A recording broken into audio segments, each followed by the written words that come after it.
Fala galerinha do xadrez, tudo beleza? Tô aqui no meu QG mais uma vez aqui dentro do carro. Eu achei um lugar fantástico aqui, eu não atrapalho ninguém e é o meu horáriozinho aqui, a turma tá descansando e pra mim é uma alegria estar aqui com vocês mais uma vez. Estamos aqui com o rematch do Kasparov contra o IBM Deep Blue. Agora a gente vai para a rodada número 4. A gente teve a vitória, então, do Kasparov contra o Deep Blue em 1996, uma vitória bastante convincente. E agora no rematch, o Kasparov ganhou o primeiro round, perdeu o segundo round de forma polêmica. E no terceiro round a gente teve um empate. E agora a gente vai para o quarto round, o Kasparov está de negras. E vamos dar uma olhada nessa partida então. O Deep Blue abre aqui com E4, o peão do rei, e o Kasparov cada hora vai inventando uma abertura diferente aqui contra o Deep Blue. Agora ele vai numa Caro-Kann, ou pelo menos parece que seja uma Caro-Kann, depois de C6, D4, ele não vai para D5, que é o natural da Caro-Kann, e vai para D6. A partida continua com cavalo em F3, cavalo F6, cavalo C3, bispo G4. Mais uma vez o Kasparov escolhe aí uma linha de abertura completamente diferente, né? É muito rara de ser jogada realmente e para fugir, tentando fugir mais uma vez aí dos livros, né? Curioso, é muita coragem, né? Você jogar uma defesa dessa de pretas aí contra um supercomputador que calcula 200 milhões de jogadas por segundo. Mas o Kasparov fez isso. Bom, ele jogou recentemente, no ano passado, em 2017, uma partida de blitz, jogou o Gambito do Rei, E4, E5, F4, e depois mexeu o rei E2, fantástico, empatou acho a partida ainda. Se eu não me engano era contra o Karyakin ou contra algum outro super grande mestre. O Kasparov é fora de série. Vamos lá, a partida continuou com H3, bispo em H5, bispo D3 desenvolvendo outro bispo, E6 então para poder desenvolver o bispo em E7 e também fortalecendo aqui a casa D5, dama em E2 e agora sim D5, ganhando um pouquinho aí de espaço no centro. Bispo G5, bispo em E7, lances naturais, né? E5 atacando aí o cavalo tem que sair, cavalo de F em D7, abrindo aqui a possibilidade de trocas. Bispo toma em E7, dama toma em E7, G4. Aqui o Deep Blue começa um ataque aqui na ala do rei. No entanto, já cria algumas fraquezas, né? Então, tá tudo bem por enquanto. O Kasparov ainda não se decidiu para que lado que ele iria rocar. Então, por enquanto, ele tá tranquilo, né? Ele ainda pode rocar na ala da dama se quiser. Bispo G6, bispo toma em G6, H toma em G6 e a gente tem então uma batalha de peças menores, uma batalha de 4 cavalos, né? Apesar das damas ainda estarem no tabuleiro e as torres também, mas isso já se configura aí como uma batalha de 4 cavalos. Vai ser uma partida interessante. H4 então foi jogado aqui pelas brancas. As brancas não querem ficar com esse peão atrasado por muito tempo, onde ele poderia se tornar um alvo, e partem imediatamente expandindo aí com H4.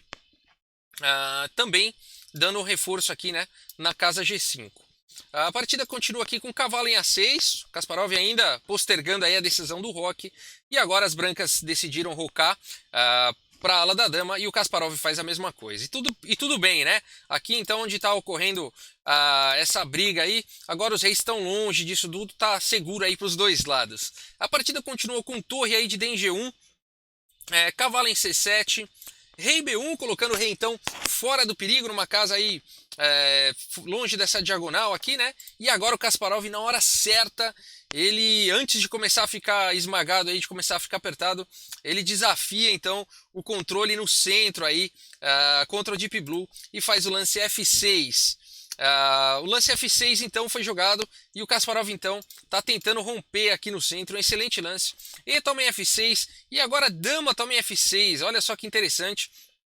Ele poderia ter tomado de peão ou até de cavalo, mas resolveu tomar de dama, permitindo aqui com que a sua estrutura de peões fique um tanto quanto defasada, mas tendo a compensação aqui de ter uma grande atividade na coluna F, né? Interessante aqui, o Kasparov realmente é muito, muito corajoso, é de muito se admirar esse tipo de lance que ele faz.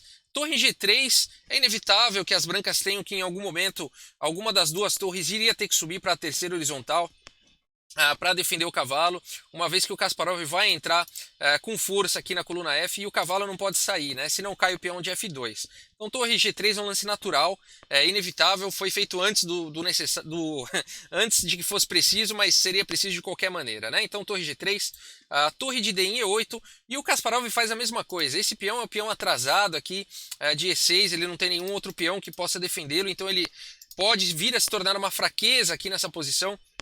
E o Kasparov, antes que esse peão fique sobrecarregado, já traz mais um reforço aqui. Torre de D em E8. Torre E1, torre de H em F8 e agora sim o Kasparov fazendo uma pressão maior da coluna F. Cavalo em D1 e agora esse cavalo está defendendo F2. Esse outro cavalo aqui de F3 vai poder vir aqui para E5 e ficar numa posição realmente muito forte aí para as brancas. O Kasparov não permite e na hora certa ele faz um sacrifício de peão aqui muito interessante com E5. Então esse peão em E6, ó, vou voltar aqui, ele já estava para se tornar uma fraqueza realmente muito grande na posição e o Kasparov ia ter muitos problemas nessa posição e na hora H então ele resolve entregar esse peão e vamos ver qual que é a ideia do Kasparov. Então E5 e depois de D também E5, dama em F4. E agora uma das ideias aqui do Kasparov é que essa casa E6, que antes estava tomada pelo peão dele, agora pode ser jogada, os cavalos vão poder ganhar mais movimentação, mais atividade na posição, né? A3 foi jogado, dando um respirinho aí para o rei. Cavalo em E6, cavalo C3, cavalo de D em C5 e a gente vê como o Kasparov começa pouco a pouco a melhorar sua posição, apesar do peão a menos, mas a atividade das peças está ganhando aí, tá ganhando bastante força. B4 atacando o cavalo volta então para D7, agora a gente tem uma estrutura aqui um pouco danificada também, um pouco enfraquecida, né? Dama D3, dama em F7, trazendo mais uma defesa aqui para o peão que estava sozinho aqui e atacado em G6. B5, tentando dar uma destruída aí na estrutura de peões do Kasparov. Cavalo de D em C5 atacando a dama, dama em E3, e aqui dama F4. Mais uma vez o Kasparov vai aí oferecendo aí a troca de damas para quem sabe conseguir aí uma posição, tirar proveito aí dessas fraquezas, né, da posição das brancas. Tem um peão fraco aqui, tem uma coluna F que está com domínio, tem esse peão aqui que está sozinho, enfim, trocar a dama aí seria bacana. Agora que as brancas estão ameaçando abrir toda a posição, seria interessante trocar as damas. B toma em C6, B toma em C6, torre D1, rei aqui em C7. Esse lance do Kasparov é muito bonito realmente, é o lance recomendado pelo Stockfish e é muito interessante, não é um lance muito intuitivo, né? Você tem tantas opções para jogar nessa posição e o rei C7 realmente é o melhor, liberando aqui as torres, possivelmente se as brancas vacilarem, né? Começar um ataque aí contra o rei adversário. Rei C7, trazendo o rei já para o meio, as damas possivelmente serão trocadas, defendendo o peão de C6, que poderia se tornar um alvo mais para frente. Então, muito interessante aqui esse lance rei C7, muito preciso do Kasparov. Rei A1, é claro que o Deep Blue também joga de forma precisa, tirou o rei aí da fogueira. Dama toma em E3, F toma em E3, e aqui torre F7. Mais uma vez o Kasparov vai fazer aí uma pressão muito grande na coluna F. E a gente vê que apesar do Kasparov estar com um peão a menos, aquele peão que ele entregou, o Deep Blue tem peões dobrados, tem peões aí isolados. Então a estrutura de peões não está muito boa, né?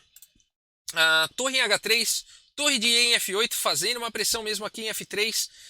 Cavalo aí em D4. Torre em F2, a torre na sétima, a famosa torre na sétima. Aqui o Kasparov já está ameaçando capturar o cavalo e em seguida capturar o peão. A partida seguiu com torre B1, também tentando aí uma contraofensiva com torre B1. E aqui torre G2, o Kasparov tranquilamente vai melhorando aí as suas peças. É claro que não dava para ele capturar em D4 porque o peão captura em D4 com um ataque sobre o cavalo, né? Então torre G2 melhorando aí a posição, possivelmente vai poder dobrar as torres aí na sétima. Cavalo então de C em E2 e aqui torre toma em G4. Aqui o Kasparov então recupera o seu peão. Cavalo toma em E6, cavalo toma em E6, cavalo D4, cavalo toma em D4, E toma em D4 e torre toma em D4. Então o Kasparov não só recuperou o peão, como já está com um peão a mais. Mas agora as brancas conseguem bastante iniciativa com torre G1 vindo para cima aqui desse peão, e não tem muito como salvar, né, esse peão aí. A casa F6 não está disponível, né, então não tem muito como defender. Essa torre não pode vir para G4, claro. Então a partida continua com torre C4. Ao invés de defender, o Kasparov agora ataca. Torre toma em G6, torre toma em C2, torre toma em G7, cheque, rei B6 e agora tem 3 peões aí para cada lado. Vamos ver um final muito interessante, né? Esse peão é passado, esse peão é passado, esse peão é passado. Não é muito fácil calcular esse final, mas o Kasparov ele é realmente um grande mestre, um super grande mestre. Vamos ver como é que ele lida com essa situação. A torre B3 cheque, rei C5, rei então indo para frente para apoiar aí o avanço dos seus próprios peões. Torre toma em A7, agora Kasparov tem um peão a menos, mas está tudo certo. Depois de torre em F1 cheque, a torre B1 cobrindo, torre de F em F2, aqui ele está ameaçando já o checkmate aqui em A2, né? O Deep Blue tem que defender isso. Torre B4, dando então a casa B1 aqui para o rei poder escapar. A torre C1 cheque, o rei não tem para onde ir, é quase um checkmate, né? Essa torre é obrigada a voltar. A torre B1 e aqui torre de 100 C2, mais uma vez ameaçando aqui o checkmate. E aí depois de torre B4, o Kasparov poderia jogar aqui e partir para uma série de repetição e empatar, mas ele prefere jogar com a outra agora. Aliás, ele continua, torre C1, desculpa gente, torre B1. Aqui ele poderia jogar a torre C2 e partir para uma sequência de empate, mas ele prefere continuar a partida aqui com torre toma em B1 cheque. E depois de rei toma em B1, é muito legal, né? Como o Kasparov, sabendo que está jogando contra uma máquina que calcula 200 milhões de jogadas por segundo, tendo a oportunidade de empatar num final que não é muito claro, não é muito simples de calcular, ele se recusa a fazer as repetições, ele testa a máquina até o limite, e se testa até o limite, tamanho é o domínio e a capacidade que o Kasparov tem de reconhecer as posições de um jogo de xadrez. A partida seguiu aqui com torre em E2, torre em E7 defendendo o peão, torre em H2, torre H7 e aqui rei C4. Esse rei vai apoiar a subida do peão. Torre C7, atacando o peão de C6, C5, E6, e agora as brancas têm um peão passado perigoso, descendo com tudo, ou subindo, depende do ponto de vista. Torre toma em H4, E7, e agora esse peão tem que ser parado de qualquer jeito. Torre em E4, A4, e agora o outro peão vai indo com tudo aí em direção à sua promoção. Rei B3, e não só ameaçando aqui o peão, como também ameaçando a torre em E1, seria checkmate, né? As pretas têm que tomar cuidado com essa posição. Rei C1, então, para poder escapar do checkmate. C4, então avançando aí com tudo. A5, C3.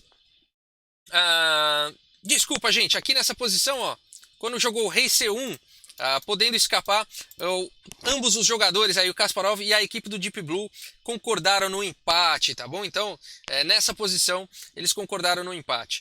E por que, você pode estar se perguntando, né? Por que essa posição é empatada? E aí sim, gente, a análise que eu estava fazendo seria C4, tá bom? Depois de A5, por exemplo, C3, torre B7, rei C4. Eu vou passar aqui só para ilustrar, tá bom? Para vocês poderem, de uma forma intuitiva, perceber aí que seria uma posição empatada, tá bom? Então o rei e as torres aí segurariam tudo e a gente teria um final completamente empatado, tá bom? Então por isso que depois aqui que o Kasparov jogou o rei B3, ameaçando aqui o checkmate, e depois então que o Deep Blue jogou rei em C1, os jogadores concordaram aí no empate. Então tivemos uma quarta rodada com um empate também. A primeira rodada, como eu falei, foi vitória do Kasparov. A segunda rodada, a rodada polêmica, foi a vitória do Deep Blue. Terceira rodada, empate. Quarta rodada, empate. E aí, amanhã a gente vai ter então a quinta rodada, o Kasparov jogando de brancas. E vamos ver como é que vai ser. Pessoal, muito obrigado pela audiência de vocês. Hoje é uma noite especial, né, para muitas famílias. Então, Feliz Natal para quem comemora o Natal. Para quem não comemora o Natal, uma feliz noite também para vocês. Muito obrigado aí pela audiência. Que todo mundo se reúna hoje num espírito de harmonia e paz com as suas famílias e com seus amigos. E que seja uma noite agradável a todos. Muito obrigado, pessoal. Um grande abraço. Valeu!